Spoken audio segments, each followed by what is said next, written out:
News Department. It's my privilege to welcome you all again to the third annual WeatherCon put on by WBAP and WFAA Channel 8.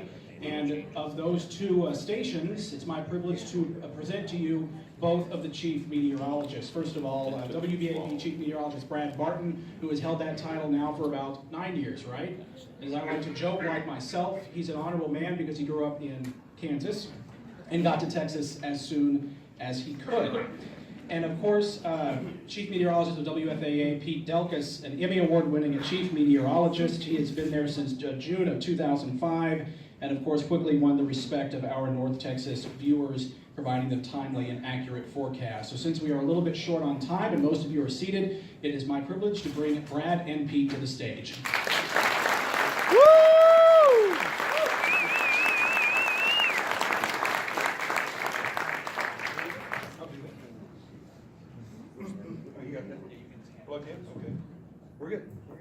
Wow, it's like 1976. Gene Rayburn and match game. You guys remember? Okay. Thank you, Brad, for the latest technology. I appreciate it. Yeah, right. Why does the radio guy always wear a suit and tie to these things? And I'm here. It's kind of my event, you know. Yeah. So you dressed up. And so I dressed up a little bit for it. I want to make one other introduction quickly. Over in the corner is David Bradbury. He's been my personal storm spotter for 25 years and a great Christian brother as well.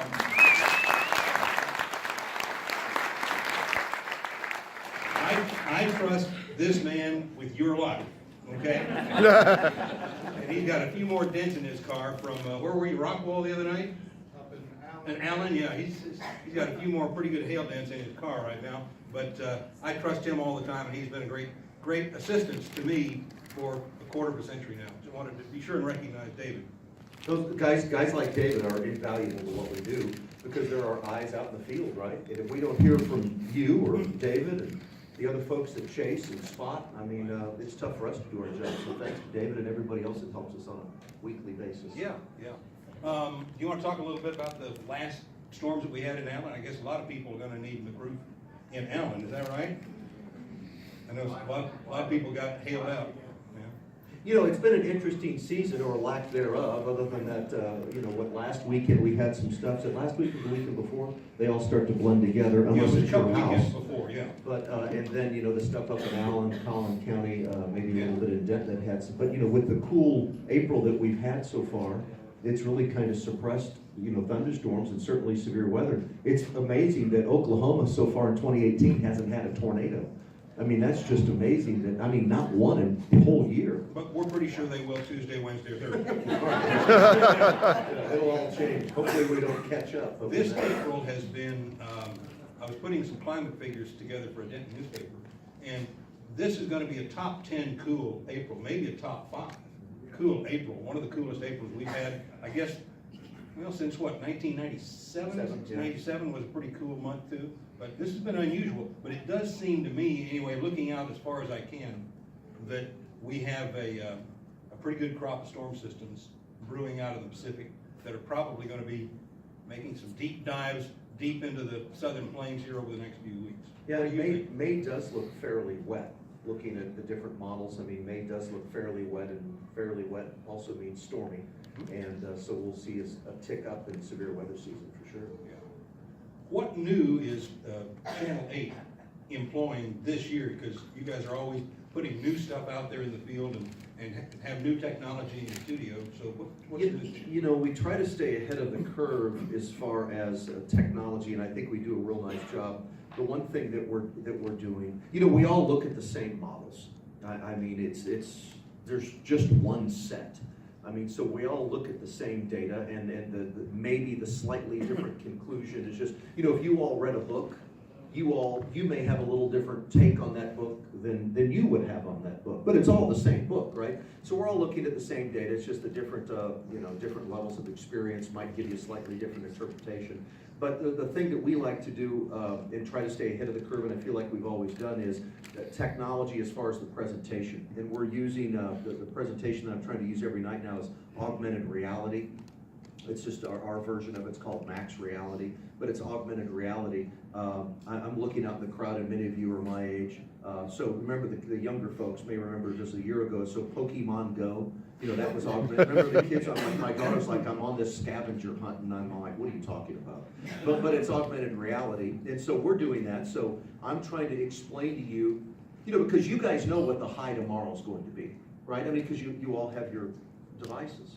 So you know what the high tomorrow is going to be, but if I could explain to you why it's going to be that hot, or why we're having a severe weather outbreak, or why we're not having severe weather, because this can make our job obsolete. And we get that. So what can we provide to you on the news or maybe on social media that you can't get here? And what you can't get here is, why we haven't had a severe weather season. What does the month of May look like? What's the latest on El Nino? And explain all of that to you. So that's what we've been doing for a number of years now, is trying to explain to you what's happening and why it's happening. And we're doing that through augmented reality. And it's just some really cool looking stuff. So that's the newest thing that we have. The other thing that we're trying to do for you that you can't get out of your phone, there are two other things that we can offer you. One is immediacy, and the second is precision. I depend on my phone for weather warnings and things like that all the time too, but it just comes up, it's in a county, the warning has an expiration time, and that's about it. You have to know exactly where that storm is to know whether it's coming toward you or going away from you, whether you're going to alter your plans, drive somewhere else. After the 2000 tornado in downtown Fort Worth, weeks and months after that, this was back in the dark ages when people still used mail, I got cards and letters from people saying, when you said that it was on the ground at West 7th and Arch Adams, I was 2 blocks away from there, and I turned around and left, and then they went back and saw the location where the storm had been, saw all that damage near downtown Fort Worth, and realized they could have been in real serious danger if they had not heard the warning and turned around.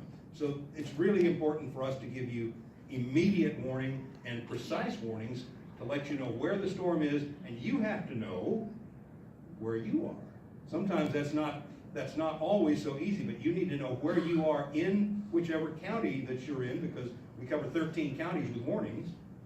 So you need to have a really good sense, your own awareness, self-awareness of where you are, where you're going to be going, and how that's going to be in relationship to where the storm is. So precision and immediacy are two things. I think they're still going to need human forecasters for a while longer. Yeah, I'm not interested in, we all know the limitations of our phones. I'm not interested in putting my life in the hands of my iPhone. I'm just not. And I wake up every morning, and the first thing I do is I turn on WBAP, because I want to hear what what did I miss in the 6 hours I've been asleep? And I want to hear Brad saying, it's going to be this, this, and this. I have my phone right there, and I see thunderstorms, but I'm only interested, when's it going to happen and what time at my house? Right? That's what you guys are thinking too. And I'm just not interested in the latest and greatest app. My mom is in St. Louis. She's actually in town this week, and my daughter turns 21, which means I'm getting really old. But she always, she loves to call, honey, it's gonna do this or this, and I'm like, Mom, well, where did you see that? Oh, I've got my app on my phone, and then she tells me which one. I'm like, oh, Mom, just watch this channel or that channel. Go on their website. The apps are great, and we have a very nice app that I love, but when all hell's breaking loose, don't look at your app. Find a human being to tell you, what's going to happen. Yeah, you need terrestrial radio, which is radio over the air, and you need terrestrial television so you can get it. That's getting harder and harder to find. But what goes out in the middle of a storm? Power. Power goes out. Cell towers go down. If you have satellite, you know what happens when a storm comes over your house. So you need to go a little bit lower tech, because a transmitter still works 99.9% of the time. Our transmitter still works. It's 50,000 watts. So go to terrestrial broadcasting and terrestrial radio, because we're doing those warnings and those notifications right on through possibly continuous programming, where if you're listening to Sirius or you're on the Food Network, which I enjoy, some other place, you're not going to get that. So again, even when you're home, be aware and understand that if if the rubber meets the road, then you need to be listening to terrestrial radio or old-fashioned over-the-air TV. Do you want to take some questions, Brad? Just kind of open it up and let you guys ask us. Yes, sir. What's your, do you like a certain model, Dale, or? A certain model? Dale's the old overweight guy. He's still asleep because he was out drinking. And he doesn't like models, too. You know, I had a woman at Academy Sports. She came up to me this a couple of weeks ago. She goes, "Oh my gosh, oh my gosh, oh my gosh, Dale Hansen." And I said, "He's never been paid that high of a compliment." I told Dale, he was just laughing. But anyway, do I have a preferred model? I mean, is it, you got 5 or 6 that work with you, I mean, you like one or? The one that's right is my favorite one. Yeah, I mean, it depends on the time frame. If I'm looking at something 5, 6, 7, 8, 10 days in advance, I mean, there's certain sets of models I like to look at. I prefer the European, although it can be wrong. The one I don't like is the American model. It's just, you know, the U.S. government just hasn't invested as much money in the forecast models as other countries have. The Europeans have just invested a lot of money. Their model's just better. On average, it's quite a bit better. Pardon me? There is a Chinese model, there's a Japanese model, there's a Swedish model. I mean, you know, there's most countries have models. You know, of course, Dale, of course, would take that to a different level. If you want to see some of the models, you can always go to College of DuPage, cod.edu. College of DuPage, it's a community college, I think, in Chicago. Yeah. And they have several different models to choose from. But And I encourage you to do that. Knock yourself out. Figure it out, and then you'll stop cussing us. Yes. Right. I mean, I promise. Because it's funny, you know, when our forecast isn't exactly right, there's several things that can go wrong. Number one, I mean, the model data is just wrong, and that just happens. But you think you're frustrated. I'm like, we're doing this for a living. You're frustrated. Our frustration level is even higher than that because we're just mad. We wish that we could be more accurate. But again, our limitations are as limited as the data, you know? And until we can measure every square inch of the atmosphere, it's never going to be 100% accurate. But my model choices are determined by the how far in advance the event's going to happen. You know, 4 or 5 days in advance, 6, 7 days in advance. It's usually the European, not always. The Canadian model's pretty good. You get within 24 hours of the event, 24, 48 hours of the event. I mean, I really like, if we're talking thunderstorms, I love the Texas Tech model. I mean, that's a great model. You know, if I'm within 12 hours of the event, the Tech is still a great model, maybe the HRRR. So, you know, I do have preferences, but it depends on the time frame. And the key there is when we look at several different models, when we're sitting down and trying to figure everything out, the closer the models get to each other, the more confidence we have in relying on them. But the other thing is, it takes some intuition, it takes experience to get to know this area.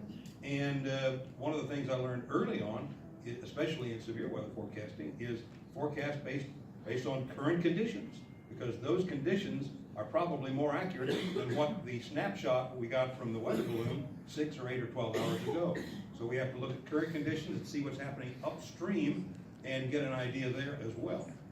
Again, we can rely on models to an extent, but I kind of go low tech as we get closer, especially to a severe weather event.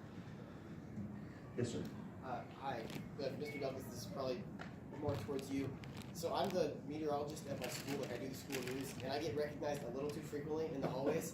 So I was wondering how you balance that, like, so you like go out to dinner and someone's like, "Oh my God, it's the weatherman!" Like, what do you what do you do with that? Well, here's my philosophy on that, and I've worked with a couple of people over the years that are like, "Oh my gosh, I'm just trying to have dinner with my family. Can you just leave me alone?" That's what they think. Of course, they don't say it, although there's one person I worked with that has said that before. My thought is, you know, no, yeah. my thought is, I mean, and I was telling this person, and I won't say if it's male or female, but I said, I love this person, but I'm like, here's the alternative. If you don't recognize us and you don't want to say hi, then I'm looking for a new job. You know, right? I mean, because seriously, if you're like, you know, you have no clue who that person is, then the marketing's not working, you're not watching us, then I'm out of a job. So and I'm a people person, I like to talk to people. So for me, I always take it as a compliment. Listen, I'm the local weather guy. I'm not Brad Pitt. I mean, you know, I understand my place in life, and I'm okay with it. You know, I'm the local weather guy. If somebody wants to stop when I'm having dinner, that's okay. You know, as long as you're polite, you don't want to sit down and want me to buy you a drink or something. but for me personally, I like it. I take it as a compliment. So I don't ever remember in all my years of doing this that it's ever been a big deal. I did have some old lady one time. I remember I was in Florida, Brad, and she came up, we were at a Chili's restaurant.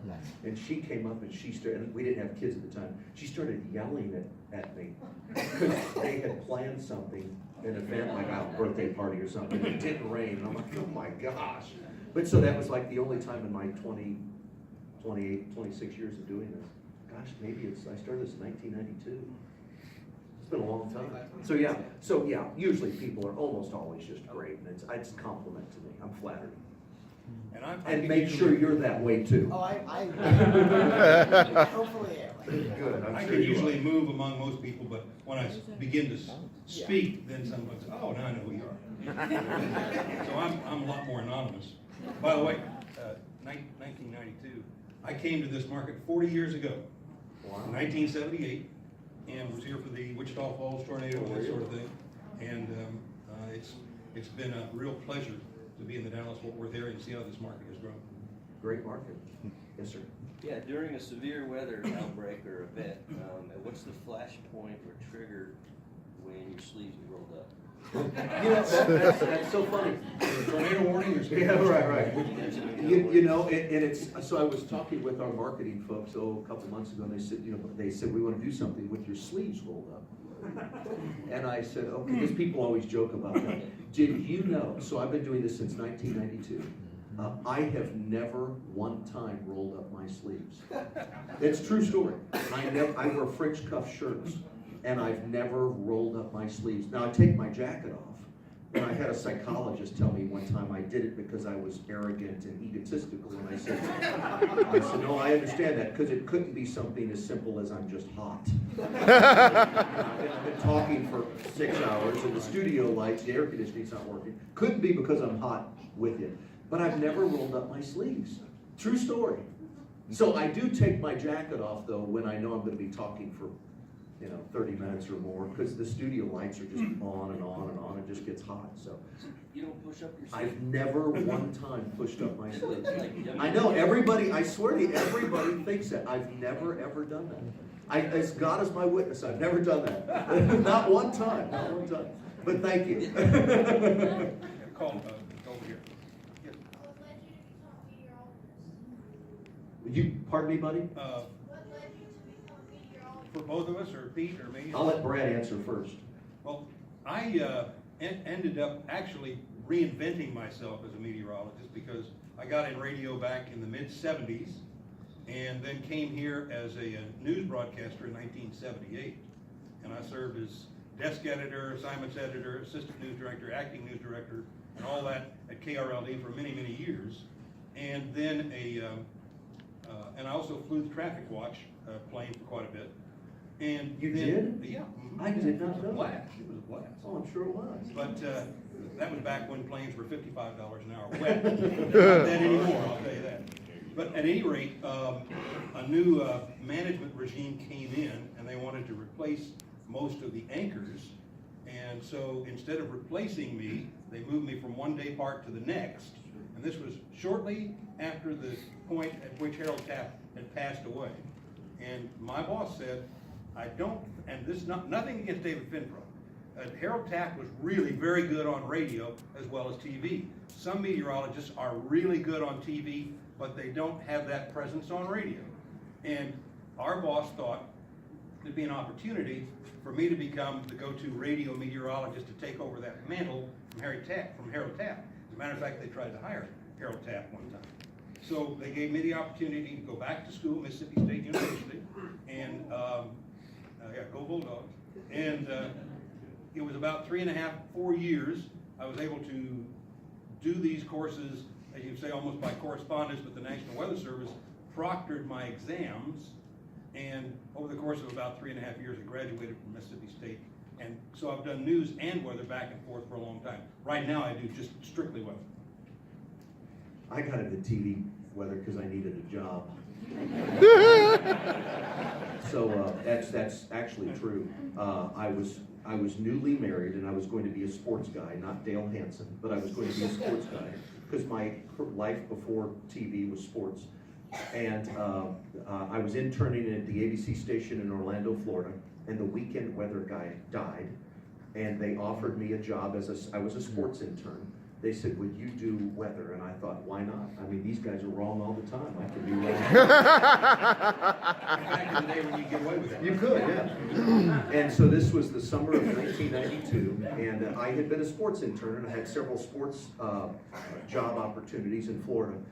And I went home and told my wife, I said, I'm going to do the weather on Saturday morning, like at 6 a.m., where I could offend the least amount of people. And I did it on Saturday, I did it on a Sunday. The news director came in that Sunday right after I finished, and he said, I'm going to offer you a job. I want you in my office Monday I'm going to offer you a job. I went home and told my wife, my then newlywed wife, we had just gotten married that October before. She's put up with me for, I think this year will be 26 years. Let's give her Wow. Woo! And, gosh, it's 27 years. Wow. Anyway, so I went home and told my wife, I said, hey, I'm going to get a job as a sports guy. And she goes, why do you think? She goes, you've been doing weather the last 2 days. I'm like, well, I mean, come on. These weather guys, I'm an athlete, you know. So I went in Monday, and he said, I want you to be my Monday through Friday morning weather guy. And I said no. All week I said no. And he said, why? And I said, he goes, you played sports, your family has a landscaping business, you're kind of in tune with the outdoors. And I'm like, all the weather guys are weird. At my station, not Brad. At my station then, they were just odd. And I said, no, and he goes, you're just different. I'm like, am I weirder than them? He goes, no, I think you should do this. And I said, okay. He goes, well, you need to go back to school and get a degree in meteorology. And I had vowed when I graduated from college in 1987, we're all old enough. You young people, listen. I said, I'll never go back to college again. I went back to college. And so that's how I got started in weather. And again, having a baseball background and a family that has my dad worked for the street department in the little town I lived in, and he started a landscaping business. My youngest brother still has it. I was in tune with it, and I'm old enough to remember, I was in high school when the Weather Channel started, and I would, all kidding aside, sit around and watch the radar. It was just fascinating to me. So I've always loved weather, but I never thought it would end up becoming a career for me. But I love it because it's so challenging, especially here. You guys have 13 counties? We have warned for. We have how many? That we warned for. That you warned for. We have 33. So that's how many counties watch WFAA. So it's really challenging. And I like challenges, and it's just fun. And so that's how I got into it, and why I still like it after all these years. By the way, since you were mentioning your wife, my wife is here today, Brenda, and she has put up with me. Go ahead, Brenda. Come on. She's put up with me for 41 years.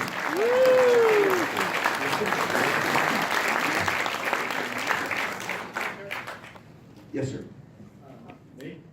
We'll take you to the gentleman with the hat on next. My own daughter, right here, is very shy, has wanted to be a weatherman, weatherwoman since she was born, basically. So she wanted me to ask, obviously you were a professional athlete first, and then, but if she wanted to do meteorology, that's what she wants to do, what would you recommend her majoring in college, undergrad-wise, or is it undergrad meteorology? I think computer science would be very handy, but there are some very good meteorology schools, one up at OU and one down at Texas A&M. Already, Texas Tech, as we mentioned, uses one of the, Pete and I both use the Texas Tech model, and they have a very good meteorology department as well. So there's some places nearby where she could major in that. And there's so many other things to do in meteorology besides just be on the air. Oh, yeah. So you could go to work for the Weather Service, you could go to work as a dispatcher for an airline or something along that line. Work So- for an energy company? Right, right. Many ways to be a meteorologist without just being on the air. What's her name? Audrey. Audrey? Around her head. She's hiding. Yes. Meteorologist Colleen Coyle is downstairs, so you could talk to her. She's here today too. And Colleen's a sweetheart. Yes, sir. Thank you. Oh, you're welcome. Is your weather app available on your website? No. The app is available on your phone or your iPad or your, How do I get it? you just get into the App Store. Okay. Okay, just get into the App Store and just type in WFAA and you'll find it. And I think it's a really good app. I think it's a good supplement to just watching us on TV, listening to Brad, because I use all of it. I use our website, I use our app, and I listen to Brad in the morning. And then I look at my own stuff too. And then I will tell you, when you're not there, I'm not making this up either. I'm not saying this for any purposes other than it's sincere. When you're not there in the morning, and I know you got to have time off, but when you're not there, it's frustrating to me because I feel like when Brad's telling me, it's like, oh, I get it. There's some people, you could be the greatest meteorologist in the world, but if you can't communicate, well, then what's it matter? Brad is a hell of a communicator, and when I listen to him in the morning, it just makes sense, and I just understand it, and I walk away going, I got it, it's gonna be 1, 2, 3, 4, makes total sense. Sometimes I watch folks and I'm like, what, and I know what's going on, got a real good idea, I'm like, what did he just say? You lost me, not with him though, so thank you for that. Well, thank you. That really is, and that's what Pete does too on the air, because you can be as smart as a whip, and if you can't explain it to a layperson so they can understand it and make use of that information. So I'm not a scientist, I'm a communicator. That's really my job, is to make sure you understand the things you need to know. And I know Pete feels the same way about that. We're not research meteorologists or anything like that. Yeah, I don't pretend to be, No. I don't want to be a scientist. I love weather and I love the meteorology, but I'm like Brad at heart, I'm a communicator. Yeah, that's what we do. Yes, honey. Are there any programs for like junior high and high school kids that want to get involved at either of your stations, that want to get involved, but there's not a lot of stuff around? We don't have anything like that. You know what I would recommend you doing is, since it's almost May, it's like, gosh, where did it go, right? There's some summer camps, some meteorology summer camps. I'm sure A&M and Tech have, so I would recommend going to a meteorology camp in the summer. We're doing that. See, you're ahead of the curve. Yeah, you pretty much gotta be in a college environment before you can kind of get to that non-paid internship. And that's where that kind of kicks in, but not usually until then. But go to one of these summer camps. Where did you find it? Western Kentucky University. Okay, so go to that. See if OU has one. I mean, listen, I'm not from Texas, and I got here as fast as I could. Trust me, that's true for me. OU is, and I know the Aggies don't want to hear this, because the A&M program's great, the Texas Tech program is great, but the OU program, I unbiased think it's the best program in the world. I do. I think their severe weather program is the best weather. I mean, there's a reason the Storm Prediction Center of the National Severe Storms Laboratory is headquartered at OU. A&M, Tech are awesome, but if OU has a camp, or A&M or Tech has a camp, go there, and especially if OU has a camp. Let's get this guy over here. Yes, sir. Well, gentlemen, I want to say thank you for the plug for OU, Boomer Sooner. I'm from Texas, but spent some time up there. Bottom line is, you guys did such a great service. I'm a pilot, and I rely a lot on what you present. And I like the way you have the front movements for us to look at several days ahead of time. Because I'm going to extrapolate and move what my experience has been with weather. So there's a major purpose that you serve for the general aviation public that you may not realize. And we thank you for that. And then I want to thank you for coming to the museum and working in our WeatherCon production, talking to the folks here, answering the questions for the kids, because that's our future. And I will say one thing, Brad, you knew Harold Taft, and I did too, and love the man to death. And if he told me what the weather was going to do for 1 or 2 days, I could almost bet on it. But one thing that really got to Harold, and 5-day forecast. You're joking about football. Yes, it did, it did. And now there's some 10-day forecasts. And by the way, I landed in a 172 in the middle of a thunderstorm that had just swallowed the tower here. And we landed 3 different times, 3 different places on the runway. So I'm a believer when it comes to weather and flying. And my instructor always said, it's better to be on the ground wishing you were in the air than to be in the air wishing you were on the ground. You know, and we do those extended forecasts. When I started, it was just a 5-day forecast. And one night I had, when I moved here 13 years ago, Troy was doing a 7-day forecast, and I started doing a 10-day forecast not too long. But Troy was doing a 5-day, I started doing a 7-day. And Gloria said, she goes, oh my gosh, you're doing a 7-day forecast. I mean, how accurate is that? I'm like, well, it's as accurate as the 5-day forecast. and so when I started, we only did a 5-day forecast, and the 5-day, you know, again, it's about expectations. You know, so we do a 10-day forecast. I mean, because there's websites you can go to, and there's 15 days, you know, information. AccuWeather does a 30. Yeah, I mean, so, you know, I'm like, you know, 30 days, I mean, seriously? But it's there, right? And so we started doing a 10-day because you guys are like, what's the 10-day forecast? And I hear what you're saying, but the reality is the 10-day today is as accurate as the 7-day was, you know, 5, 6, 7 years ago. Well, what's the difference? Well, the technology's just gotten better. I could give you, you know, I really look out 3 or 4 days, and I'm like, it's gonna be pretty good, 3, 4, 5 days. But I also understand that 10 days, I'm not looking at specifics in 10 days, I'm looking at a trend. Day 8, 9, and 10, are we trending colder? Are we trending hotter? Are we trending, you know, so that should be your expectation. Day 8, 9, and 10 is, what's the trend look like? Don't come back to me, you know, 10 days later and say, you know, man, you said it was gonna be 81 degrees and it was 50. I'm like, you know, again, it's expectations, right? So we just kind of give you, it's kind of a guidance or a ballpark. Yeah, it has to be useful to you, and if it rains on you at Six Flags, it rains at Six Flags. Sometimes it does. Yes, sir. Can I throw a science question at you? Since we're not on a drought anymore, do you think there's any correlation between lakes, like the Long Lake Republic, and with the hailstorms that occur in my lake? Because I live out there for the weekend, my house was yesterday, we had cantaloupes coming over. Yeah. And we've had multiple storms, I mean, there was one 2 weeks ago, and, you know, and 16 multiple rounds of hail. Is there any correlation since we're not in drought anymore and the lakes have come up significantly? Yeah, you know, I saw Mark Fox from the National Weather Service was here just a minute ago. The information that I've looked at, and it has not been extensive, but I feel like it's been deep enough that I've looked at. I think I don't think the lakes, because they're in the grand scheme of things of Collin County, they're just, yeah, but right, but I just don't think that micro scale stuff or the weather enough to cause a specific hailstorm, you know, like on, let's say, the east, west, or the north side of the lake. I just believe it's just bad luck.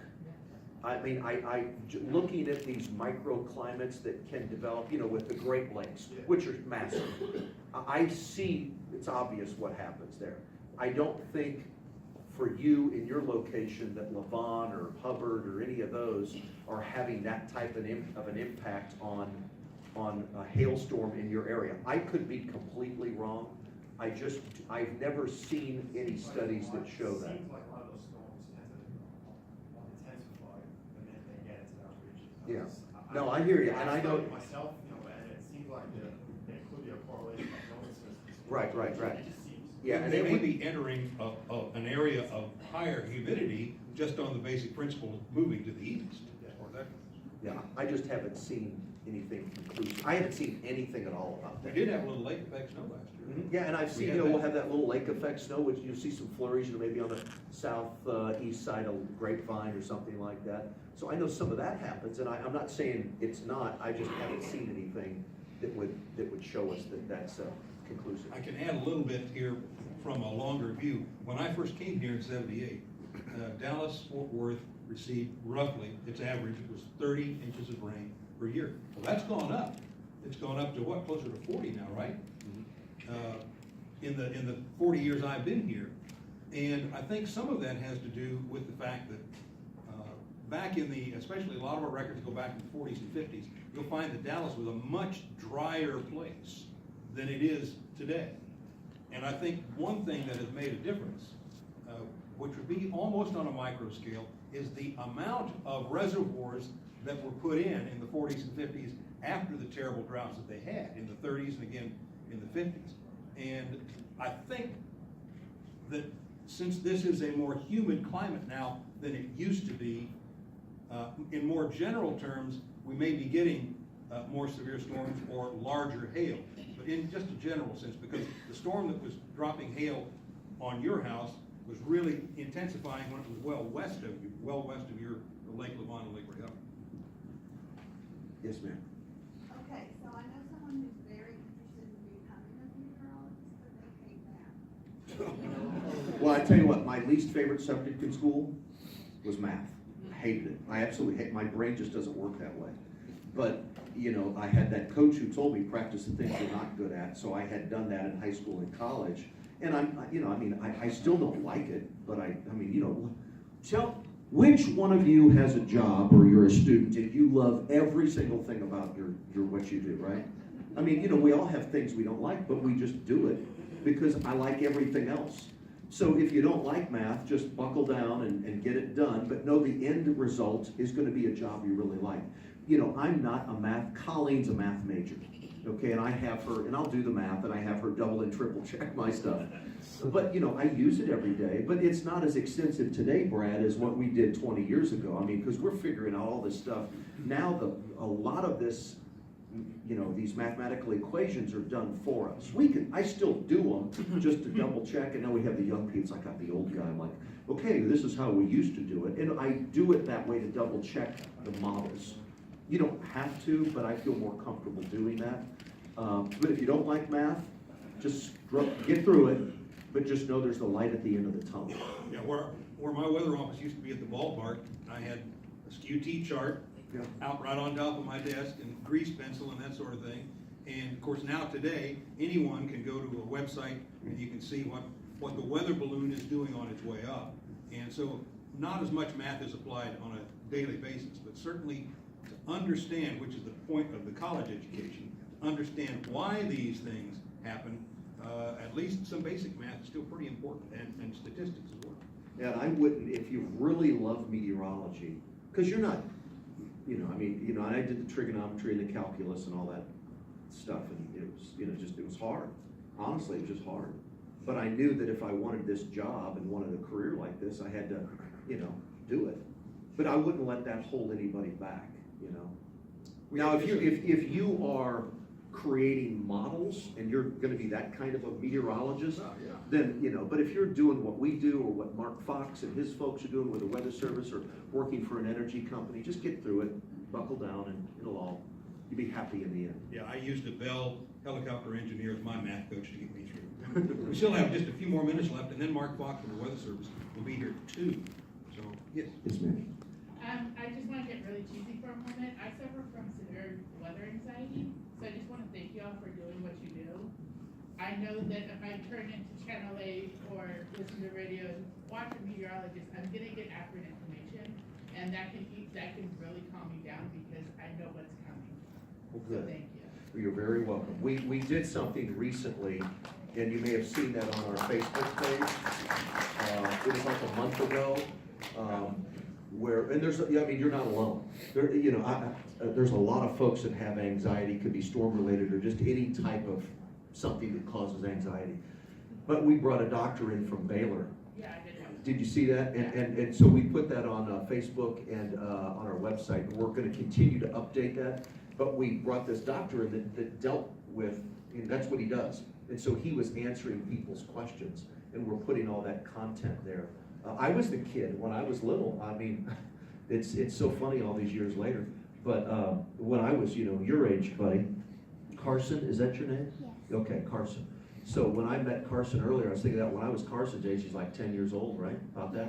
He's 9. I would go, thunderstorms would happen, and I'd go to sleep at the foot of my mom and dad's bed because I was just scared, the lightning and all that stuff and the thunder and everything. It just freaked me out. I didn't understand it.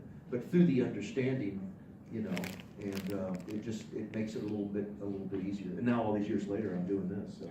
In Kansas, when the tornado siren went off, that was usually the signal for everybody to get their ladders out and go up on top of the house, see if they can see. In Kansas, it's so flat, you can see for a long way. I'll say one thing in response to you too. We don't want to alarm people unnecessarily. We do want to alert you and make sure that you have information. And I'll tell you this, that in the time that I've been doing weather and been on the air, the tornado watches, severe thunderstorm watches have gotten smaller and smaller. The warning areas have gotten smaller and smaller and far more accurate. So when we say there is a warning, we mean it's really, there's a damaging storm in that county doing something right then, because we're far more confident of our watches and warnings now than we have been over many years. They have gotten better and better and better. So as Harold Taft used to say, that if I tell you the berries are ripe, bring your bucket. That's too old of an expression. When we say there's a warning, then we mean it, and you can take it to the bank. Yeah, and we have folks, you know, and we'll, just a second, but we'll have folks that'll say, oh, you're doing this for ratings. I'm like, seriously? Okay, here's the reality. If a watch or warning is issued, number one, we just relay that to you. That's number one. Number two, here's my option. I can be at work doing all this stuff, and it's busy, and it's a lot of work, and that's fine, that's what I signed up for. Or I can be at home having dinner with my wife and kids. So when I get the comment on Twitter or the email, you know, you're just doing this for ratings, I'm like, seriously? I mean, I could be home having dinner with my shoes off, or sitting here in the weather center, you know, listening to people complain. I'm like, you really think I'm doing it? And after all the years, and then the other comments, well, you're just doing it so you can be on TV. I'm like, seriously? After all these years, you think that's where I derive my pleasure from?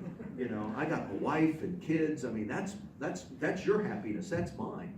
It's not sitting here and sweating my butt off in a hot studio, you know, doing all that. So we just do it. If a watch is a watch. I mean, we're not making this stuff up. So, but yes, ma'am.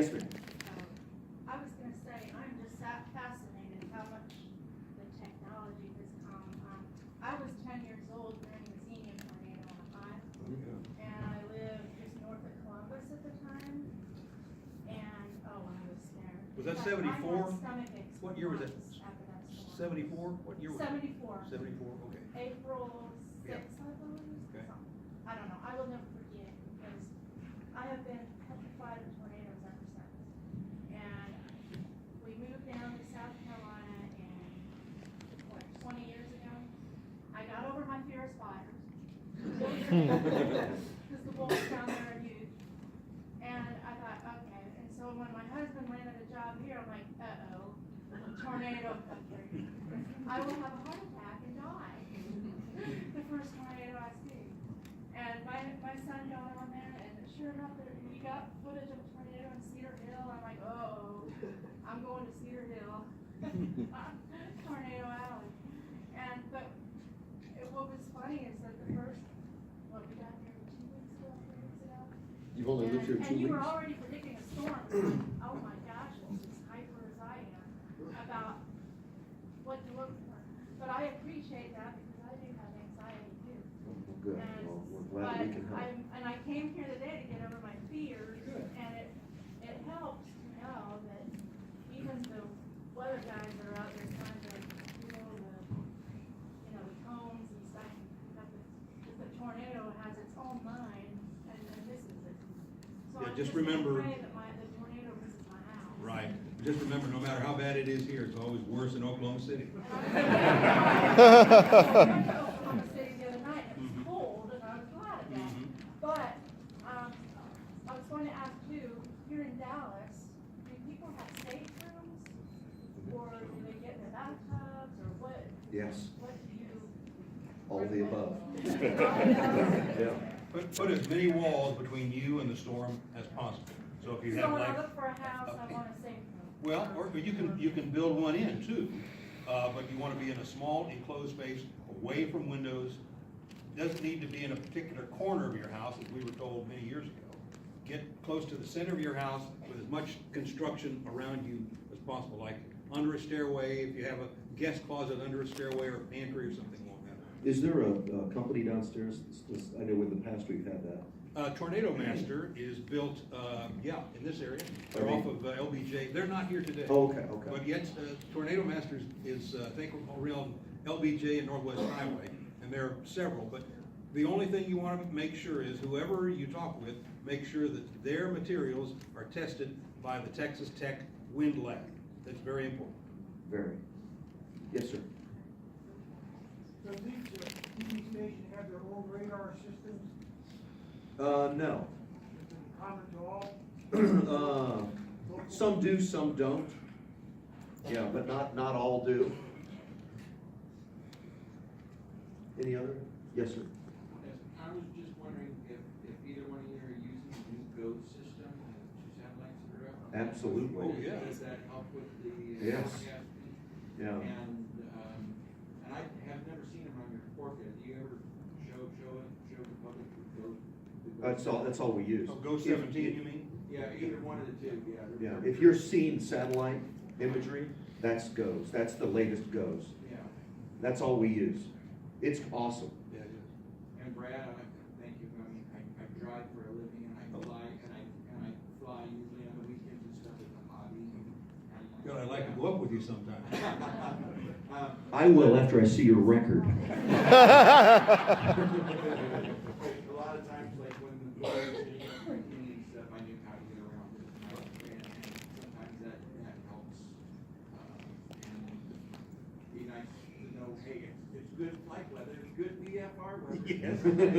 I'm always interested in VFR, believe me. Yeah, and really, for Pete's audience is mainly in the homes. Our audience is mainly in your cars.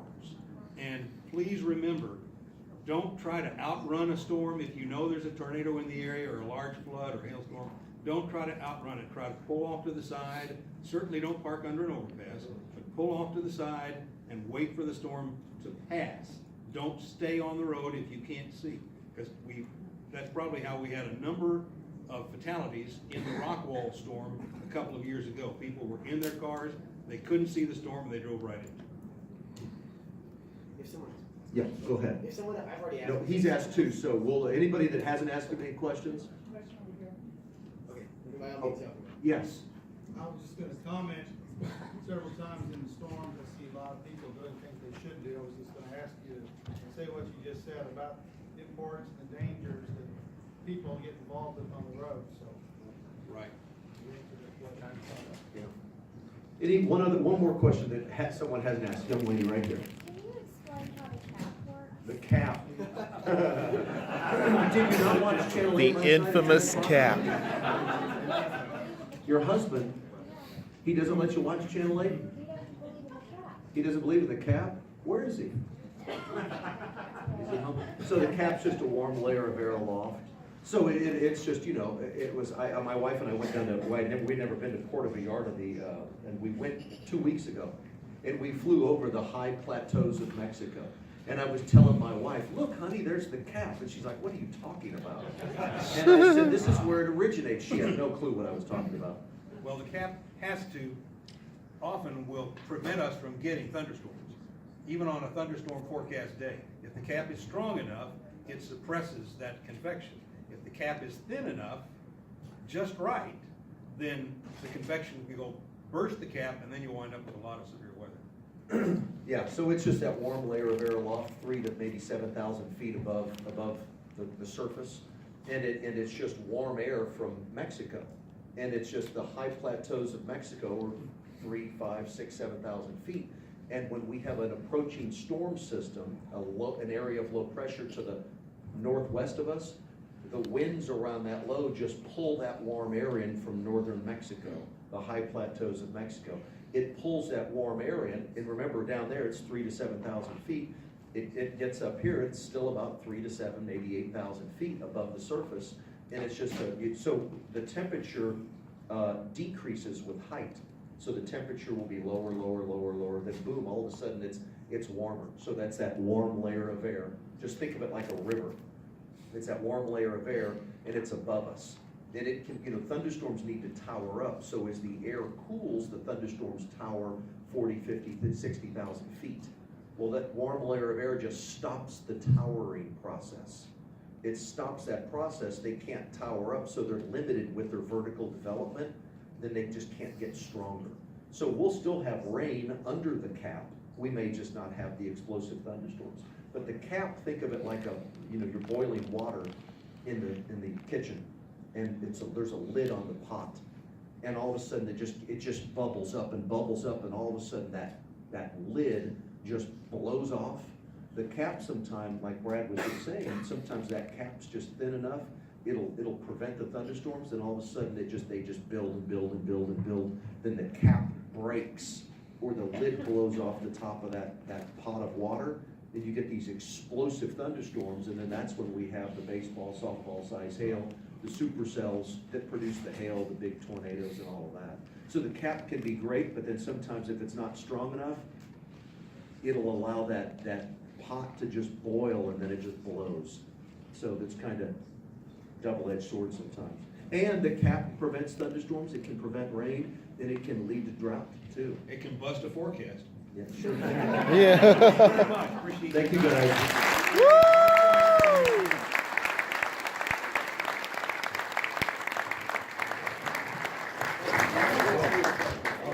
Wait till he goes on.